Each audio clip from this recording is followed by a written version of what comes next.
responding to statements from Secretary of State Rex Tillerson that President Donald Trump and President Vladimir Putin would like to move on from allegations that Russia interfered with the 2016 election. Senate Minority Leader Charles Schumer, DNY, called the move disgraceful. He said the president had a duty to press Putin about Russian hacking, but also an equal obligation to trust U.S. intelligence over the word of Russia's president. For Secretary Tillerson to say that this issue will remain unresolved is disgraceful. To give equal credence to the findings of the American intelligence community and the assertion by Mr. Putin is a grave dereliction of duty and will only encourage Russia to further interfere in our elections in the future, Schumer said in a statement Friday.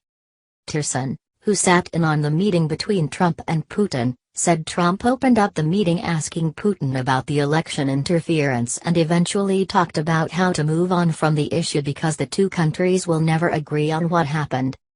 Working to compromise the integrity of our election process cannot and should not be an area where agree to disagree is an acceptable conclusion, Schumer said.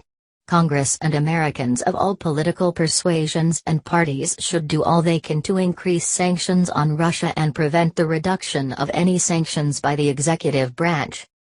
Senator Robert Warner, DVA, the top Democrat on the Senate Intelligence Committee, put out a separate statement, saying the reports that the president pressed Putin on the election hacking would have had much more force if Trump hadn't just questioned who is behind the attack and discredited U.S. intelligence in a speech the day before.